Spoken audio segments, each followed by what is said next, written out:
Welcome back to the workshop. This is a continuation of Module 6 on flexible and semi-rigid pavement design strategies. We've already discussed and presented the distresses and/or performance indicators and transfer functions of flexible pavements as part of Module 6. The last submodule of Module 6.1 on flexible pavements will focus on details related to designing flexible pavements and adjusting the design to satisfy the design criteria. There are 5 learning outcomes of Module 6-1-5 on flexible pavement designs. These outcomes include defining and locating the flexible or asphalt design features used in the software, identifying the types of pavement materials or layers permissible in a flexible pavement design strategy, illustrating the impact of key design features and input variables on the predicted flexible pavement distresses, explaining the assumptions used in flexible pavement designs, and then finally listing the flexible pavement design features to adjust or change the design to achieve an acceptable design. Before getting into the details of the flexible pavement design strategies and adjusting the design to satisfy specific design criteria and reliability levels selected, there are 2 chapters in the MEPDG Manual of Practice, specifically chapters 11 and 13, that include information and suggestions for flexible pavement design. We've already reviewed chapters 3 and 5 at the start of Module 6, so this module will focus on chapters 11 and 13. Specifically, in chapter 11, section 11.2.1 and 2 on flexible pavement design strategies, and in chapter 13, section 13.5 on judging the acceptability of the design strategy. Now we will open the MEPDG Manual of Practice and briefly go through these different sections in terms of what will be covered within this module on flexible pavement design.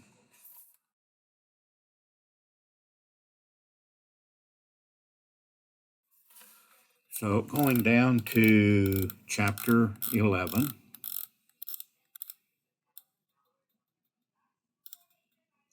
chapter 11 is the different pavement design strategies, basically new pavement design strategies. And then section 11, 1 on new pavement design strategies, including the trial design. So the entire section 11.1 is on the flexible pavement design strategies itself. So this section includes information that we will cover within this module, and there are certain topics like should the subgrade soil be strengthened and or improved, is a water table table present, and it does include various flow charts and information on how to treat soils. And then section 11.1.3 is a compacted embankment or improved subgrade layer present.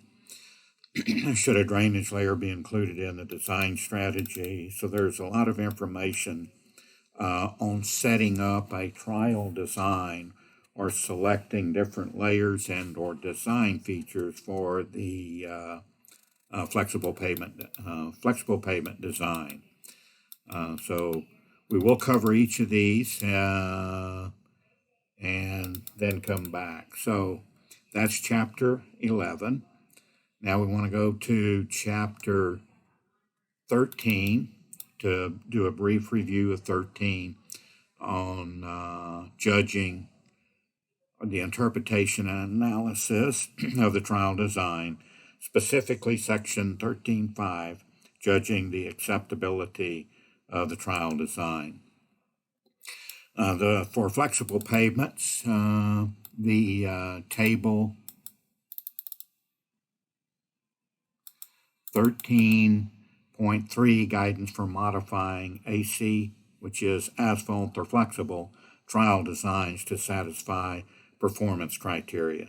The user is encouraged, or designer is encouraged, to review this information in Chapter 13 and specifically in Table 13-3 to identify specific asphalt layer properties and different layers that can be modified for achieving an acceptable flexible pavement design.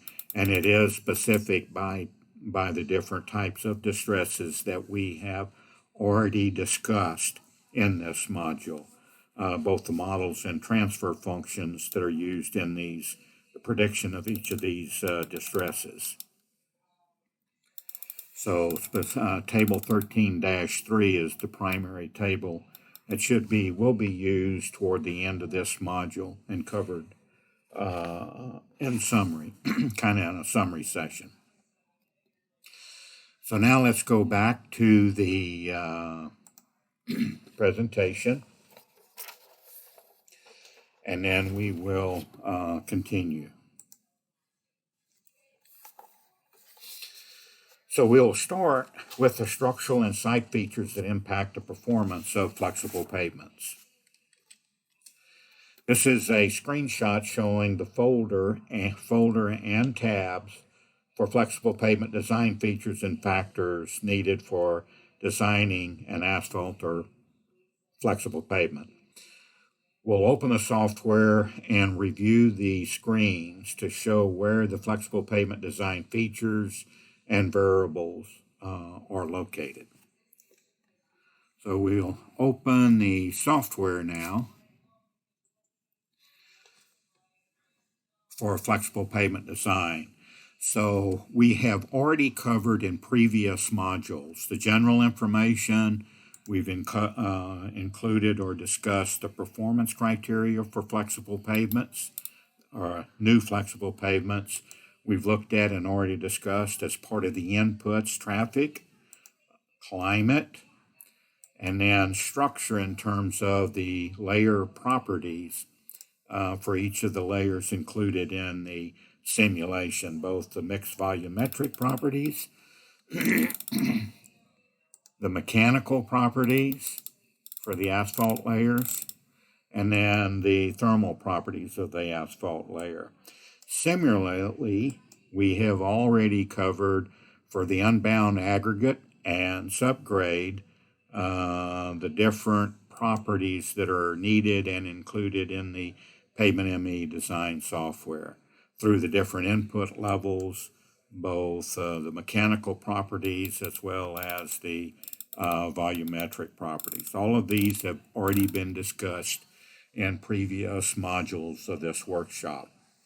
So we're going to focus now within this module on the design properties, the calibration, and the maintenance strategy that we really haven't reviewed yet in detail. We've mentioned the maintenance strategy a couple times within the workshop, but we're going to come back to this folder and how it's used in flexible pavement design or within the design life.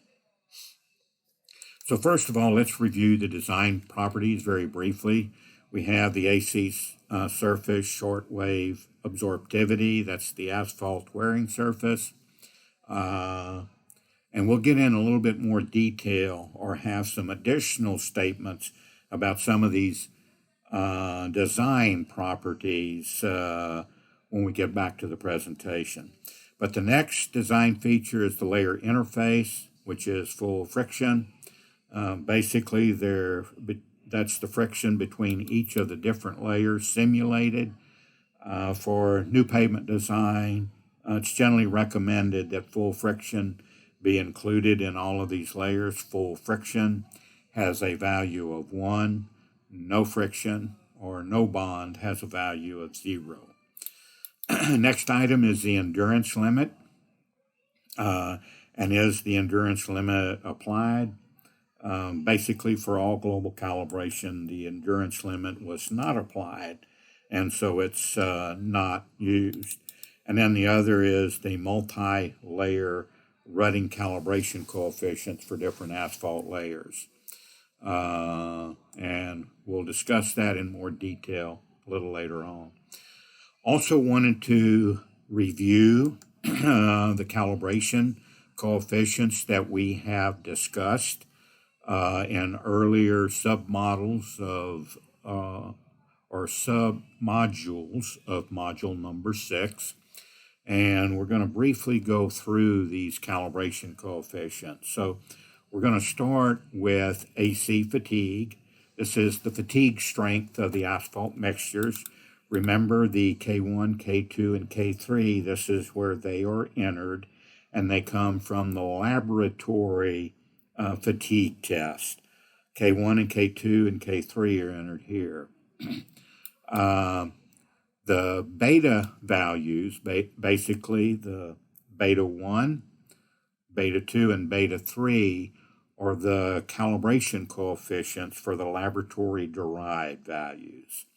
And that's these values entered here. And we've already discussed these in terms of the fatigue cracking module of module 6. So for fatigue cracking, we have asphalt bottom-up fatigue cracking, and that's the C factors as part of the transfer function, C1 and C2, which is thickness dependent, and C3, as well as the standard deviation of the residuals that's used in the reliability analysis. AC top-down cracking, the K values, the KL1 through KL5, these are the coefficients for the time to crack initiation, and these are the global values. And then the top-down cracking calibration coefficients of the transfer function, C1, C2, and C3. That's where these values are entered.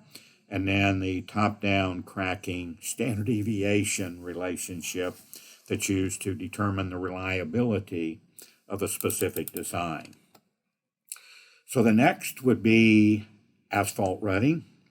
And for asphalt rutting, we have here our K values, K1, K2, K3. These are the laboratory-derived values from the repeated load plastic strain test. These are basically the global values from the laboratory. And then these, the beta R1, beta R2, beta R3, are the calibration coefficients for the laboratory-derived values themselves. For subgrade rutting, this is for the granular base, the BS1, which is the calibration, and then the granular base K value, which is a laboratory-derived value for aggregate bases as well as subbases. And then the aggregate base standard deviation for the rutting specifically assigned or calculated for the aggregate base. And the subgrade, we have the K1 for a sandy subgrade or an A3 type soil classification. We also have the K1 value for coarse grain subgrade soils as well as fine grain subgrade soils. And then we have our subgrade calibration coefficient of the beta S1. The K values are the laboratory-derived values from the repeated strain test for unbound materials. And then this is the calibration value for all of the different types of materials. Also, the standard deviation for the subgrade rutting is shown here, and this is used for all subgrade soil strata for defining the reliability based on rutting. This specifically this is for the subgrade rutting, whereas this one, the standard deviation is for the granular base is specifically for aggregate bases and subbase. The next is the transverse cracking or thermal fracture, both less than 57 degrees Fahrenheit, greater than 57 degrees Fahrenheit. Again, we discussed the calibration coefficients as well as the transfer functions and other properties that are required for predicting all of these distresses earlier within Module 6. So this is simply where these calibration coefficients and coefficients of the transfer function get entered. Lastly, the IRI for flexible pavements. The IRI flexible, C1, C2, C3, C4. This is the coefficients for the regression equation for predicting IRI over time. The IRI flexible over PCC, these are the values that have, or the variables that have yet to be discussed. These are applicable to semi-rigid pavements as well as asphalt overlays of concrete pavements.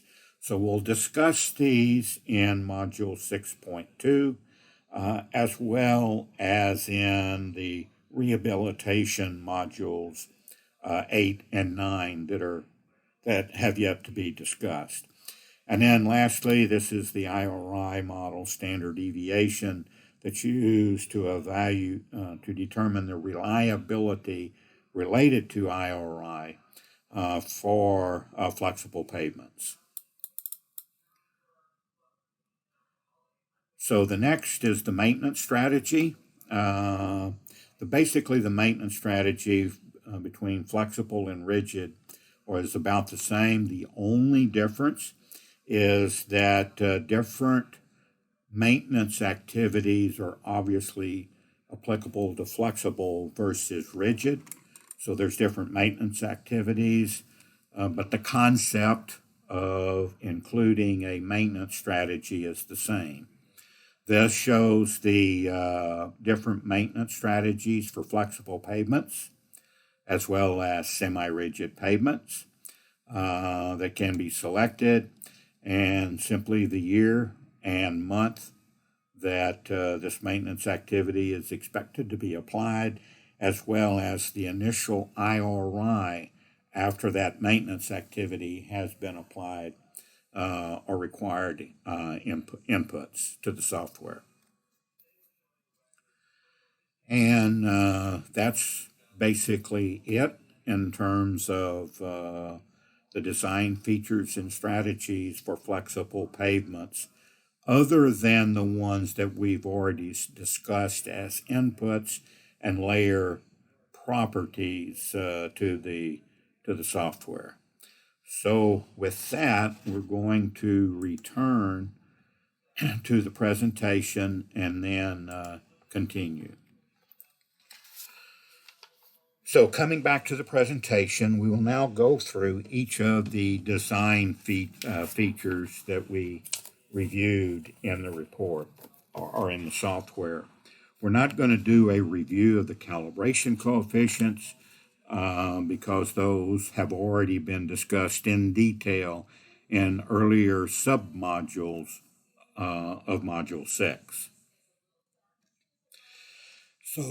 So there's 5 items we're going to review, shown on this screen: the asphalt shortwave absorptivity, layer interface, the endurance limit, the multiple layer rutting calibration coefficients, and then the maintenance strategy. So the first is the asphalt surface shortwave absorptivity. Basically, this term defines the amount of average solar radiation that is absorbed by the flexible pavement surface. A value of 0.85 has been used in all global calibrations, so it is suggested that this default value not be changed and the default value be used except through or if a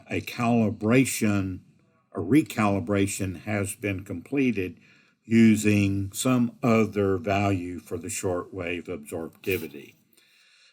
So if the global calibration coefficients are being used, the default value of 0.85 should be used for design. The next is the layer interface. Basically, this is the full friction, and this is the friction between each of the layers, the asphalt layers, as well as the unbound layers, aggregate base and or subbase, and different subgrade layers. That full friction should be initially used. The full friction simply represents the bonding between the different layers. For the global calibration, the default value of 1.0 was used for all layers in the global calibration. So a value of 1 is suggested to be used for new flexible pavement designs itself.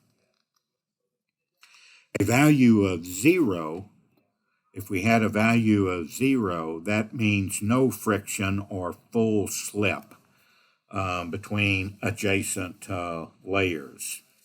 And again, we suggest, or it is suggested, that full friction be assumed for design unless it's a forensic evaluation and the user knows that maybe no tack coat was used, so there's no bond, and a value of 0 would be used for some type of forensic analysis, or if we know we do not have bond between two layers on a rehabilitation design. The rehabilitation design will be discussed in Module 9, where the interface friction could be 0. But for new design, it's suggested that a value of 1 for the interface friction be used in all cases. Next is the endurance limit. The endurance limit basically defines the threshold tensile strain in microstrains. In other words, the value is entered in microstrains at which no damage to the asphalt layer will occur.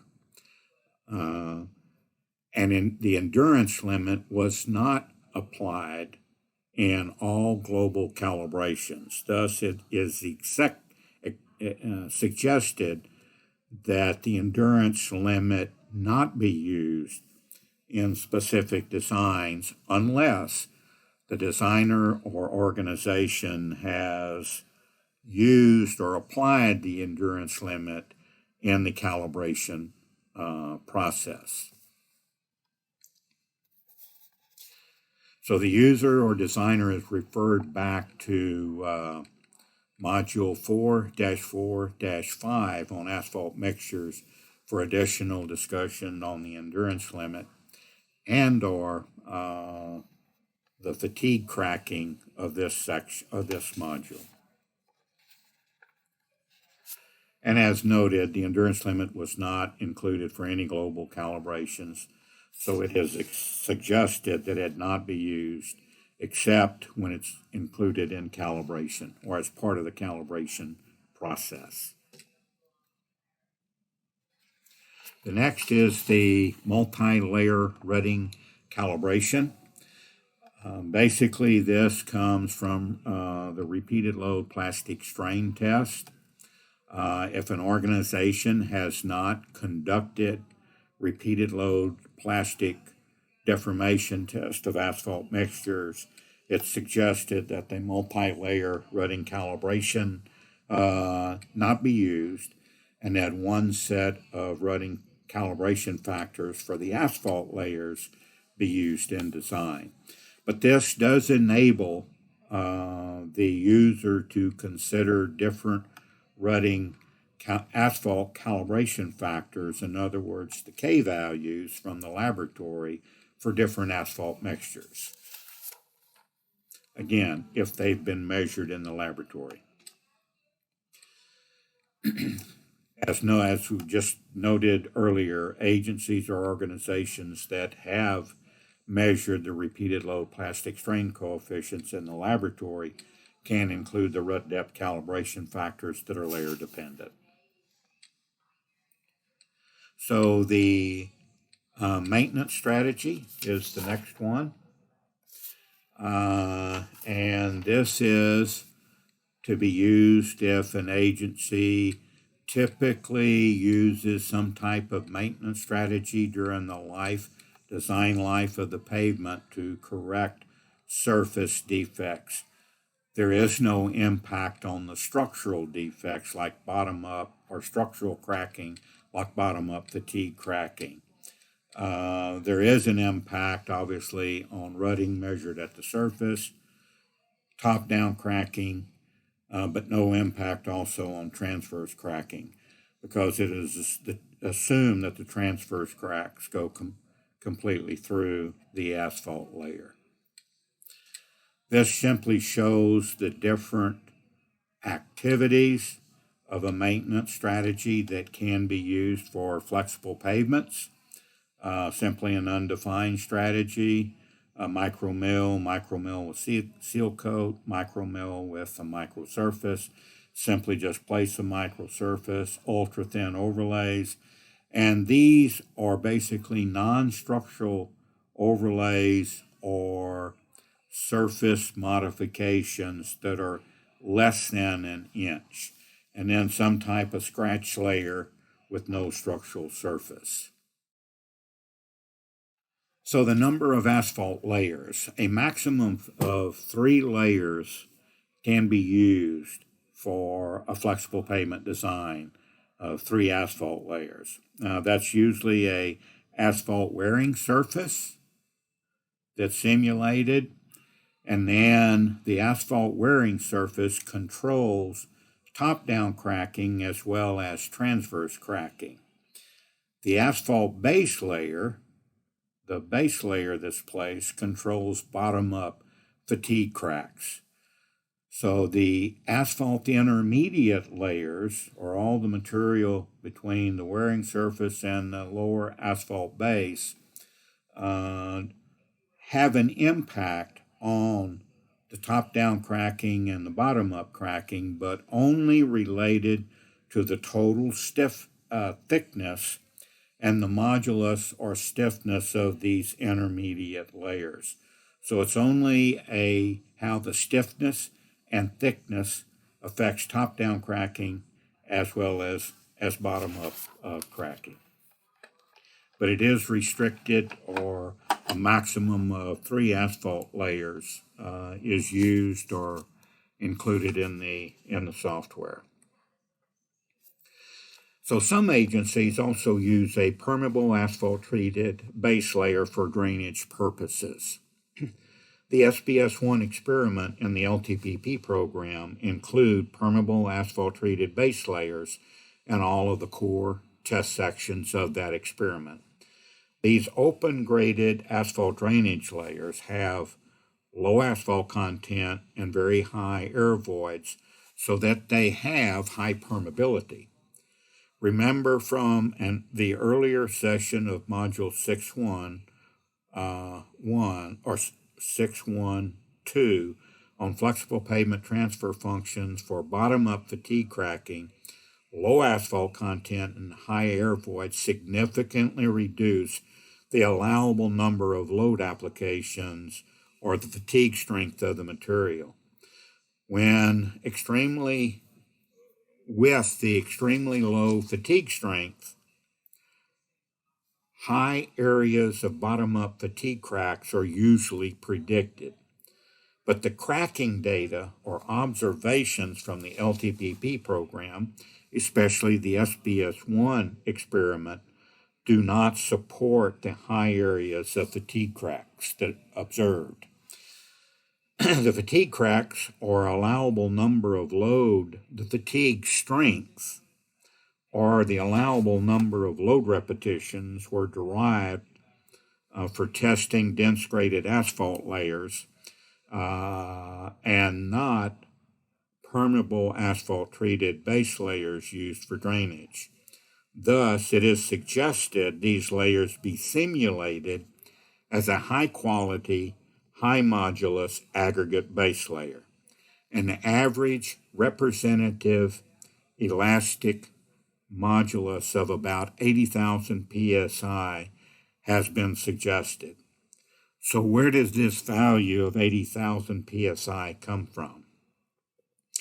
The value of a representative elastic modulus of 80,000 psi was determined by matching the observed bottom-up fatigue cracks with the predicted bottom-up fatigue cracks using the SPS1 test sections with permeable asphalt treated base layer. So there is some background supporting this value to be used for design. The important point here is that any permeable asphalt drainage layer placed below the other asphalt layers at the bottom of the asphalt structure, if that permeable asphalt drainage layer is placed with high air voids and low asphalt content, high amounts of bottom-up fatigue cracking will normally be predicted by the software. And those high amounts of fatigue cracks are simply not consistent with the observed cracking on these LTPP test sections. Thus, it's suggested that any permeable asphalt drainage layer be simulated as an unbound, high-quality aggregate base with a high representative modulus value. It is also considered good practice not to place an asphalt layer, or it's not considered good practice to place an asphalt layer directly on poor or weak subgrades. As a minimum, a construction platform should be prepared using higher quality materials above the weak soil condition. So coming back, should an aggregate layer be placed? The general suggestion is to place an aggregate base layer as a construction platform. This provides a more uniform support and higher strength material. And it's generally good practice to place materials above weaker materials that are stronger and stiffer, especially below a flexible asphalt pavement. Full depth pavements or placing asphalt directly on a weak soil is generally not suggested. So it is also considered good practice to not place an asphalt layer directly on the poor or weak subgrades. So if we have a weak subgrade condition, it's generally good practice to place a stronger layer or material like an unbound aggregate base above that weak soil, or strengthen the subgrade soil prior to placing the asphalt layer above weaker soils. As a minimum, a construction platform should be prepared using the higher quality materials above the weak soil conditions. The graph displayed in this slide was extracted from figure 11.2 on page 167 in the MEPDG Manual of Practice. It is basically the layer ratio for adjacent unbound layers. In other words, if we have a unbound, or say a soil that has a subgrade modulus of 10,000, and we place a crushed stone base material, then the maximum value, regardless what's measured in the laboratory of that crushed stone, could only be a little above 30,000 psi simulated in the Pavement ME design software. This is considered the restricting layer modulus ratio between two unbound adjacent soil layers. So should the subgrade soil be strengthened, improved, or removed to a specific depth for removing poor soil conditions? So the negative impact of problem soils really needs to be negated. Problem soils can be defined as expansive, frost susceptible, and or collapsible soils.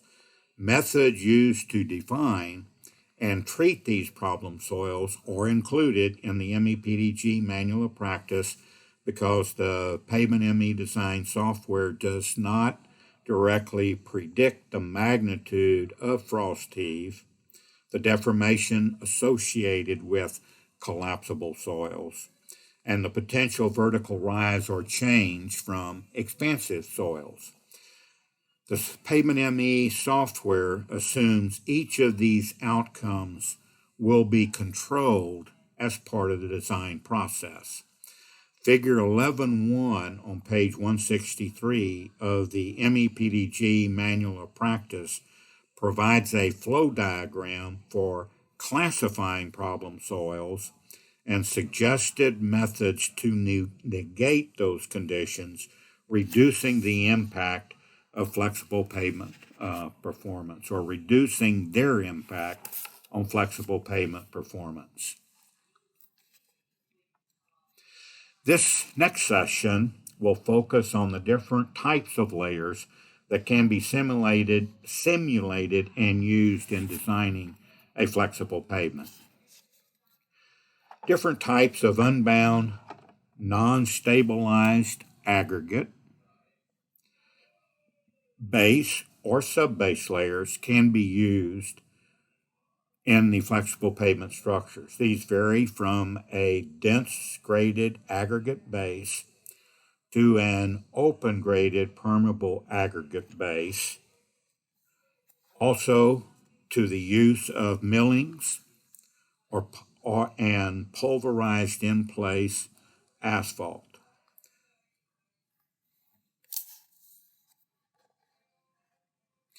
So many different layers of a non-stabilized aggregate base and subbase can be used in the flexible pavement design under the asphalt layer. Also, within the pavement structure, different types of subgrade soils can also be used.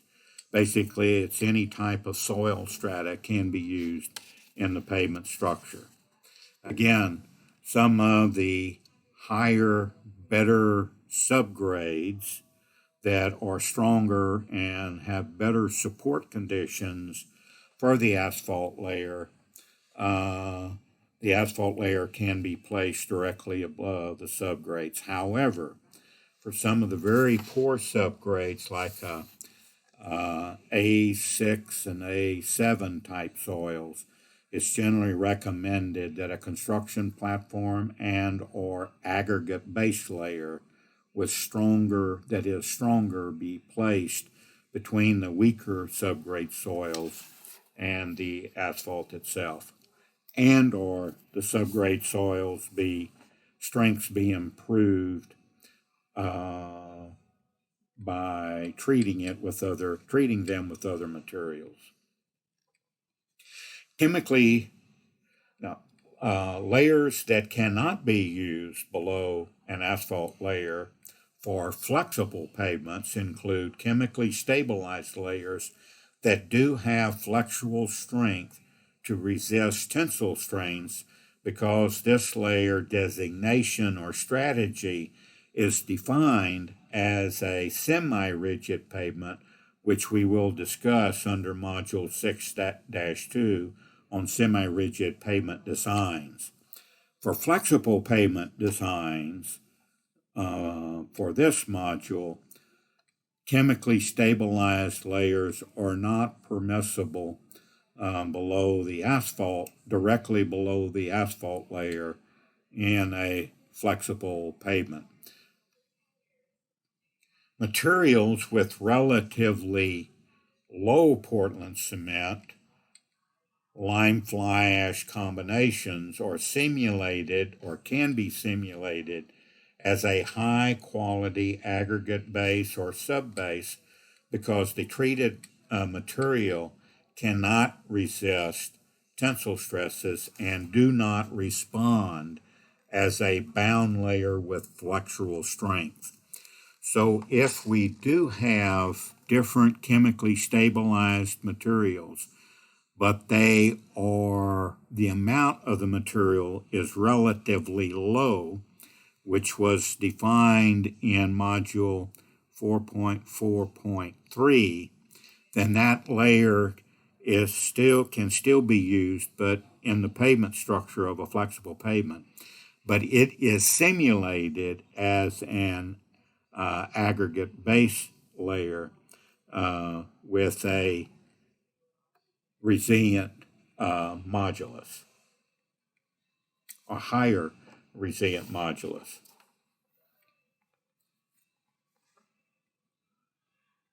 So the pavements with a chemically stabilized layer below the asphalt layer will be treated or included as a semi-rigid pavement, which is included in Module 6.2, which will be the next section or module that we discuss.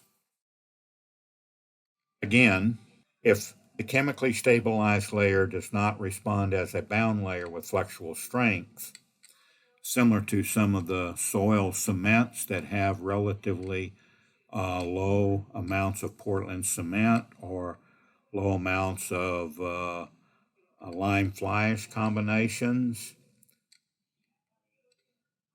but that layer does not respond as a bound layer with flexural strength.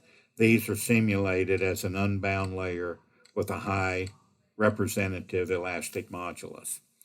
However, the elastic or resilient modulus of some soils, even when treated with Portland cement, lime fly ash combinations, will still be sensitive to or dependent on changes in the moisture content or the degree of saturation in that layer.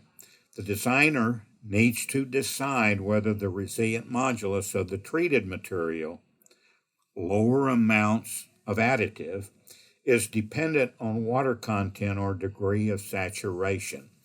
So the designer can simply check to use the representative modulus with a high resilient or elastic modulus that will remain constant throughout the design period, or check the impact of temperature and water content on the resilient modulus of that layer and enter a higher resilient modulus that will vary with how the water content or degree of saturation varies throughout the design period. So now let's move to discussing and presenting examples illustrating the impact of selected flexible pavement design features on the flexible pavement distresses. So these slides that we'll show in this section basically indicate for a specific type of flexible pavement feature, in this case asphalt layer thickness, will show the impact of varying asphalt layer thicknesses on the rut depth as a function of time, bottom up fatigue cracking as a function of age, not time, age, and then as a function of transverse cracking as a function of age. So for rutting, you can see that the top curve is for 6 inches of asphalt. The middle, the red, is for 8 inches of asphalt, and the green is for 10 inches of asphalt. So the asphalt layer does have an impact on the total predicted rut depth. The main effect is that as the asphalt layer thickness increases, we get thicker and thicker asphalt layers. That reduces the rut depth of the lower layers themselves. So the impact is really on the lower unbound layers rather than on the rut depth predicted in the asphalt layer itself.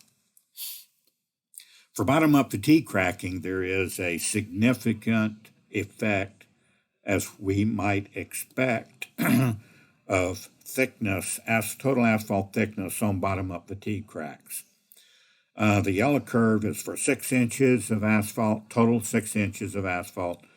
The next one is for 7 inches of asphalt, 8 inches of asphalt, 9 inches of asphalt, and then the black is 10 inches of asphalt.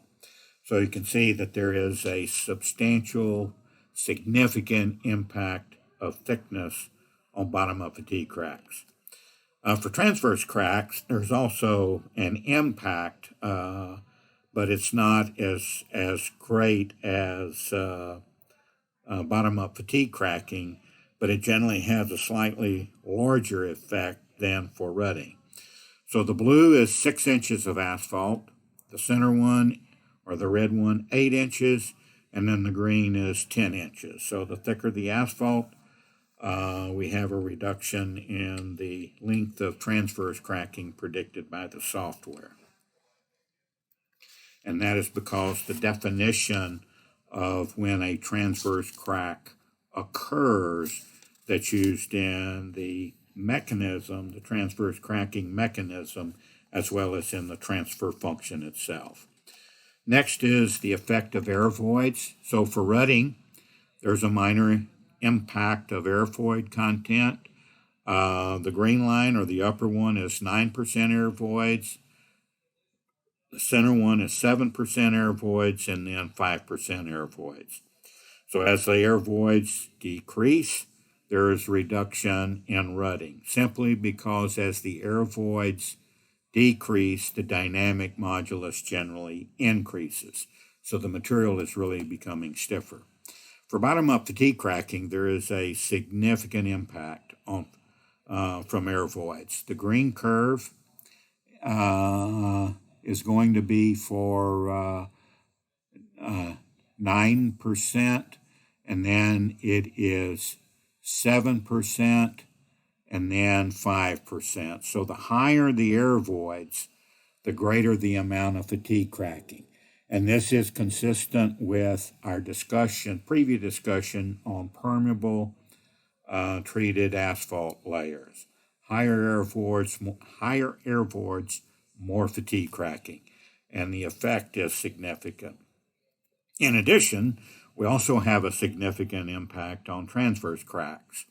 So we have the blue line is 5% air voids, and we have 7% air voids, and then 9% air voids. So increasing air voids means we have a substantial or significant increase in the amount or length of transverse cracking predicted by the software. The next is asphalt content. Asphalt content has a relatively minor impact on rutting. However, the higher asphalt content, the green line is 10%, the red line is, the green line is 12% asphalt effective by volume. The red line is 10%, and the blue line is 8% effective asphalt content by volume. So as we would expect, the higher the asphalt content, the greater the amount of rutting, because the dynamic modulus becomes lower. For bottom-up fatigue cracking, there's a significant impact of the asphalt content on bottom-up fatigue cracks. The lower asphalt content, this is 8% effective by volume. The red is 10%, and the green is 12% effective by volume. So as the asphalt content decreases, there is a substantial increase in bottom-up fatigue cracks because the fatigue strength becomes much lower, similar to the air voids. For transverse cracking, there is also a very significant impact of asphalt content on the length of transverse cracking. The green is 12%, the red, or the center, is 10% effective by volume, and then the blue is 8% effective by volume. So as the asphalt content decreases, the length of transverse crack significantly increases. And that's because of the fracture mechanics principle and that was previously discussed earlier within this module. Next is the performance, asphalt performance grade. So for rutting, the stiffer the asphalt, the green represents a PG 64 minus 34. The red is a PG 58 minus 28, and the blue is a PG 52 minus 22. So as the asphalt becomes softer, obviously there's more rutting predicted by the software. For bottom-up fatigue cracking, there's also an impact. So the green is still for the PG 64 minus 34. The center one is the PG 58 minus 28, and the blue or softer binder grade is the PG 58 minus 22. So the softer the asphalt from a performance grade standpoint, the greater the amount of bottom-up fatigue cracks. Not a significant impact, but an impact. For transverse cracking, that impact is very significant. The green is simply the PG 64 minus 34, and that is based on the low temperature grade. The red is a PG 58 minus 28, and the blue is a PG 52 minus 22. So the minus 22 means it's susceptible to low temperature cracking events, and we predict significant lengths of transverse cracking. A minus 28 means the resistance to transverse crack is increasing, so the amount of transverse cracks decrease. And the green for a minus 34 within this climate that was used, it's very resistant to transverse cracks, and so almost no transverse cracks are predicted by the software. So the performance grade of the asphalt binder becomes very important and significant for transverse cracks, and it has relatively minor impacts on rut depth and bottom-up fatigue cracks. This is the impact of average annual daily truck traffic. It obviously has a large impact on rutting. The more traffic you have, the greater the amount of rutting. The blue is about 500 average annual daily trucks. The red is about 1,500 average annual daily trucks. And then the green is 3,000 average annual daily trucks. So more traffic, more rut depth, higher rut depth. The same is true for bottom-up fatigue cracking, as we might expect. The green is for the 3,000 trucks, the red is for 1,500 trucks, and the blue is 500 trucks per day. So has also a very significant impact on the amount of bottom-up fatigue cracks.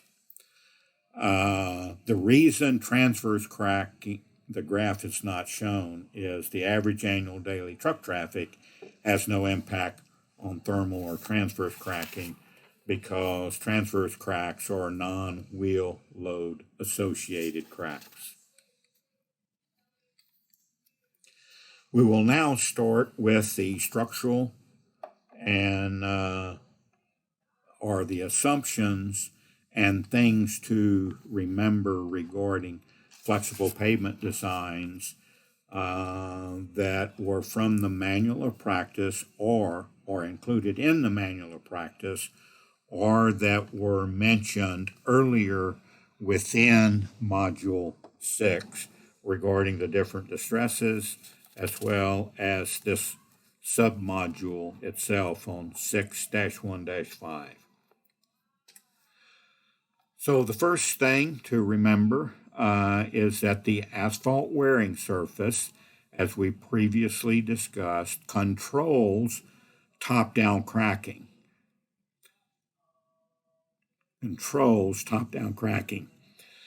While the asphalt base controls bottom-up cracking. So the wearing surface controls the top-down cracking as well as transverse cracks, and the asphalt base controls bottom-up cracking. The intermediate layers have an impact, but only through the thickness and or stiffness, as we previously mentioned earlier within this module. The air voids and asphalt content have an impact on the distresses. Regarding the wearing surface, in other words, the wearing surface, significant impact on transverse cracking and top-down cracking.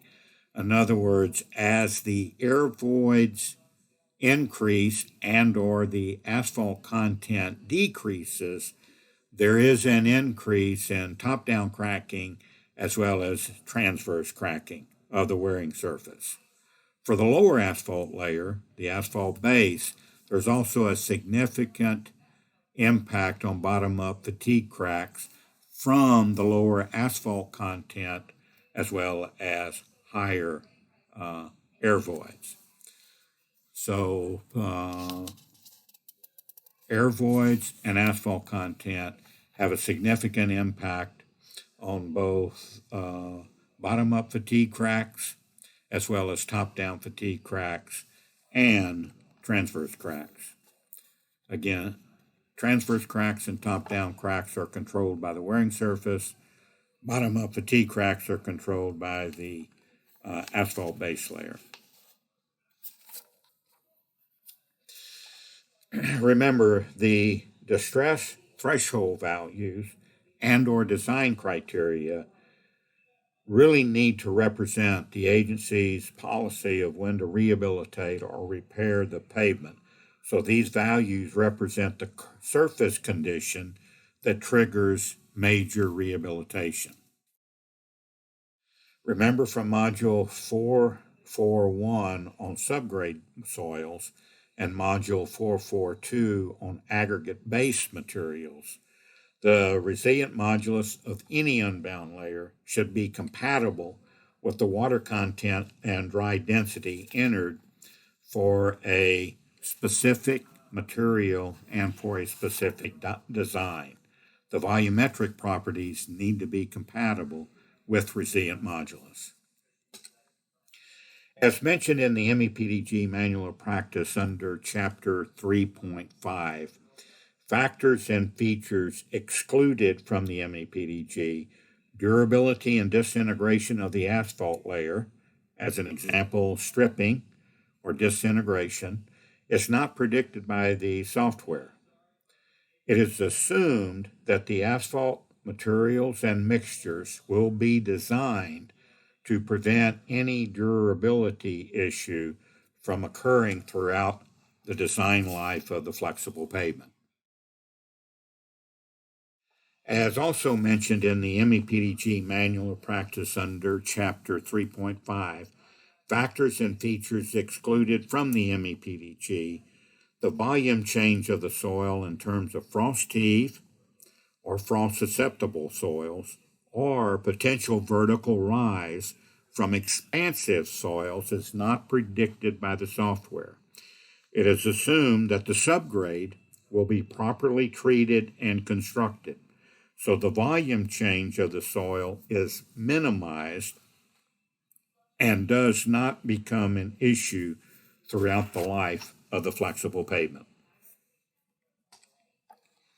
The functional performance of the pavement is estimated through the calculation of IRI throughout the design life. IRI, as mentioned previously, is heavily dependent on pavement distress, as well as the site factor for some climates and soil conditions. Removing and replacing problem soils, for example, highly frost-susceptible soils or highly expansive soils, can reduce the impact of the site feature on the increase of IRI over time. So we will start now with reviewing and overviewing the interpretation and adjustment of the flexible pavement design to achieve an acceptable design. Remember, Table 13-5 in Chapter 13 of the MEPDG Manual provides some suggestions regarding different types of distress that should be varied to achieve an acceptable design. This section is simply going to provide a brief summary and suggestions for the designer to use to achieve an acceptable design. So, when a trial design does not meet the design criteria or reliability level, what needs to be adjusted, changed to achieve an acceptable design. This session provides some suggestions on determining what input and design strategy variable should be changed in adjusting the designs to satisfy the design criteria and reliability level selected for a design. Some suggested steps to take in adjusting a flexible pavement design to achieve an acceptable design include determining the distress criteria or performance measure that did not pass. Identify the type of the distress that failed, for which the design failed.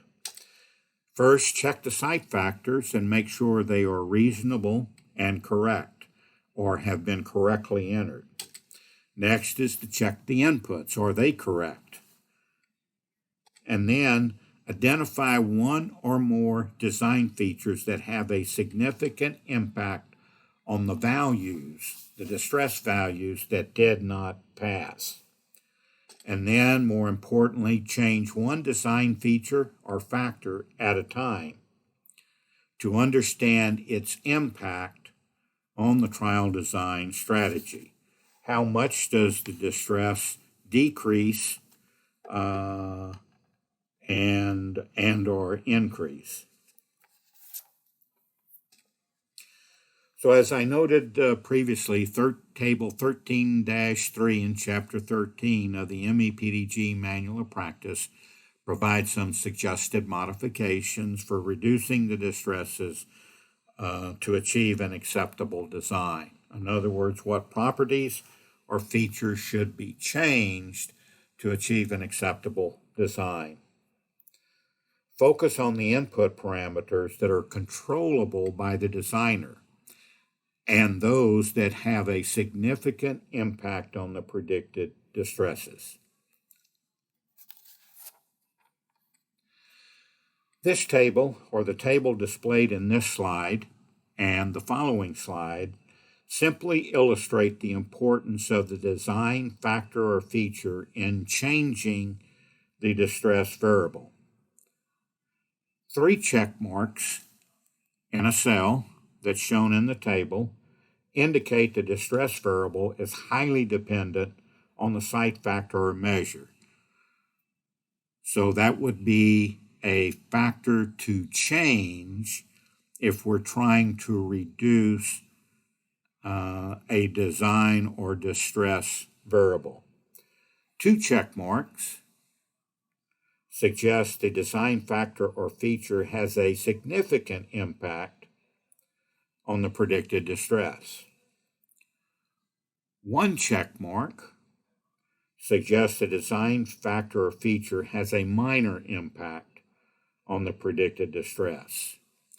No check mark suggests the design factor or feature has relatively no impact on the predicted distress, or its impact is on one of the other distresses. A negative mark before the check mark or in front of the check mark indicates and designates an increase in the distress variable and not a reduction in the distress. So to review what's on this slide, if we increase the asphalt concrete layer thickness, there is a minor effect on rutting. Generally, it's decreasing rut depth because of the effect of the increase in thickness on the underlying unbound layers, has a very significant effect on reducing transverse cracking, has a very significant effect on reducing bottom-up fatigue cracks, has a significant effect on reducing top-down cracking. It does have an effect on IRI, but that effect is included in the top-down cracking, bottom-up cracking, transverse cracking, as well as rutting, total rutting. If we use polymer-modified asphalts, then there is a significant impact on rutting, very significant impact on transverse cracking, very significant impact bottom-up cracking, and a significant impact on top-down cracking.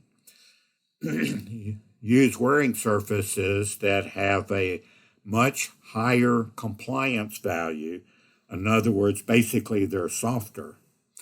There will be more rutting because the mix is typically softer. So we're going to have higher vertical strains, thus higher plastic strains, and thus higher predicted rutting in the asphalt layer. However, there is a very significant reduction in transverse cracking. There's not much of an impact on bottom-up cracking because it's only changing the wearing surface at the surface. And then there's a significant impact on top-down cracking.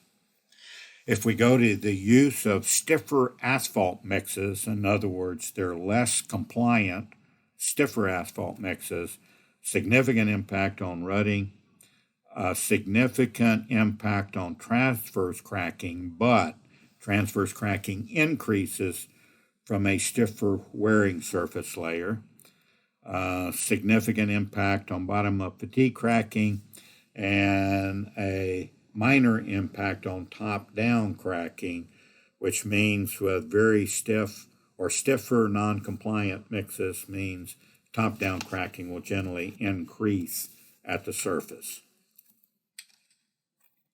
If we increase the aggregate base thickness, we'll generally have a reduction in rutting because of the reduction of the rutting predicted in the subgrade. No impact on transverse cracking, minor impact on bottom-up fatigue cracking in terms of a reduction in bottom-up cracking, as well as a reduction on top-down cracking. Increasing the strength of the aggregate base means there is still a minor impact on rutting, a larger impact on bottom-up fatigue cracks being reduced, and a minor impact on top-down cracking. If we stabilize, treat the aggregate base itself, a larger impact on decreasing rutting, larger impact on reducing bottom-up fatigue cracks, a minor impact on reducing top-down fatigue cracks, and then also a minor impact on reducing the IRI.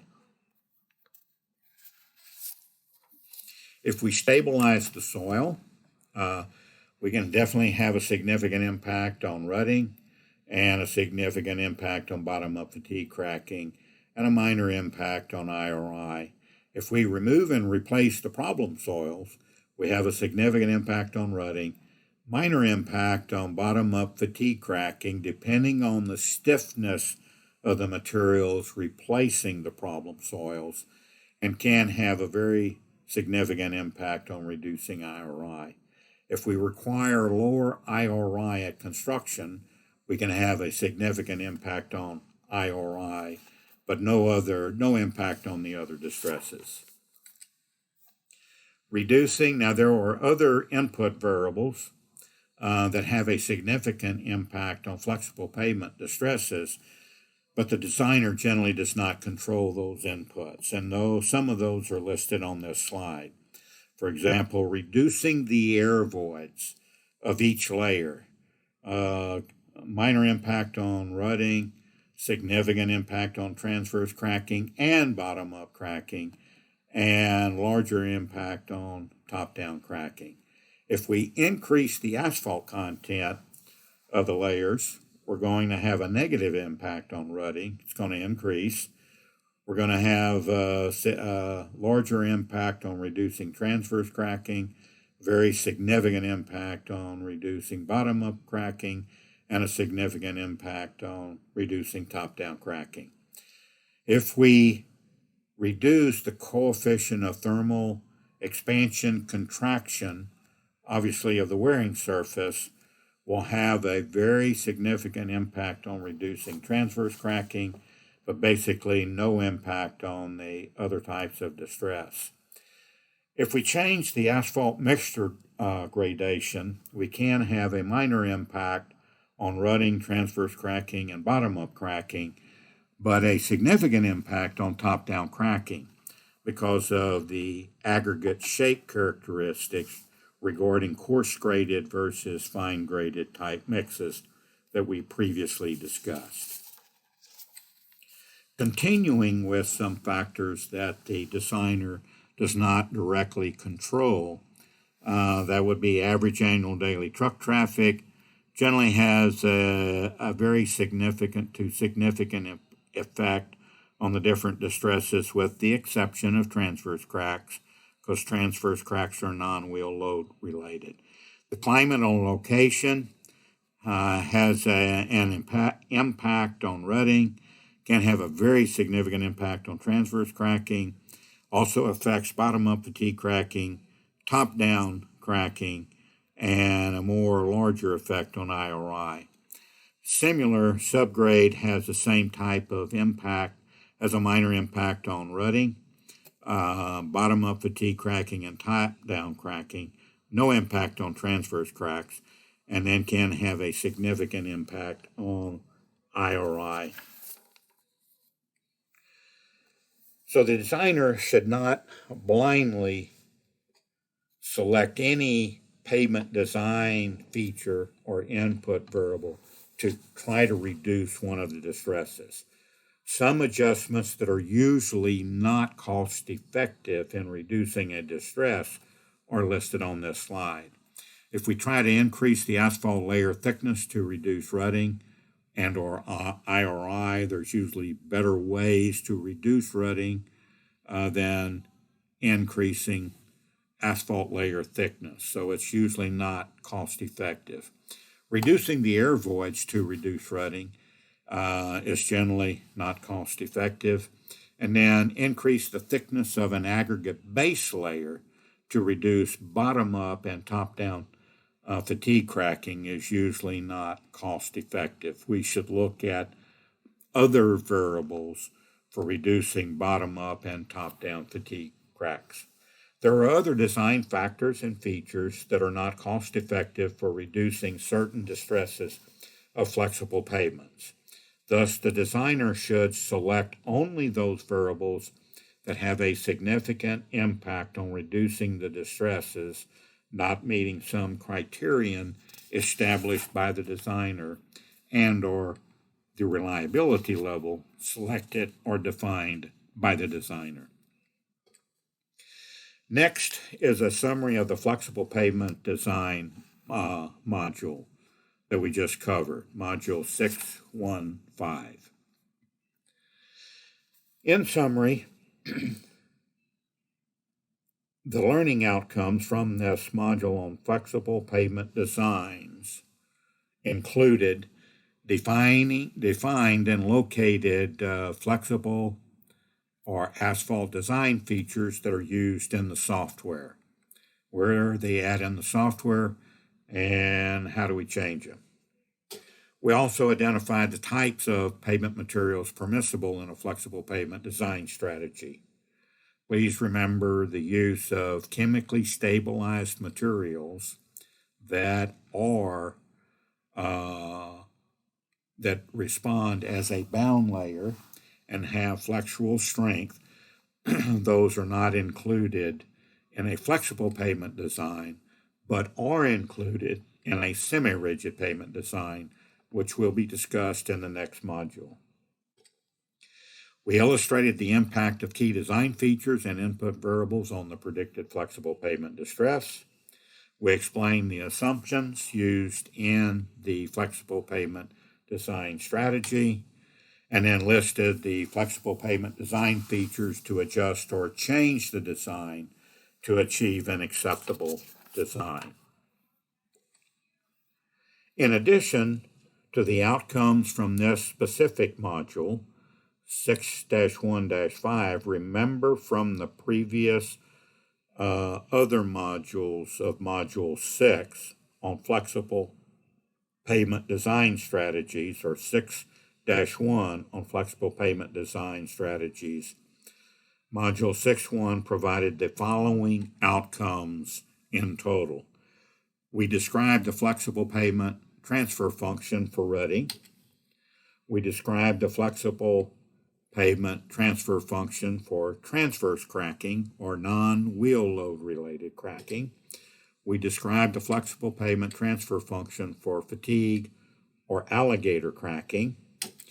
We described the flexible pavement regression equation for smoothness degradation or IRI.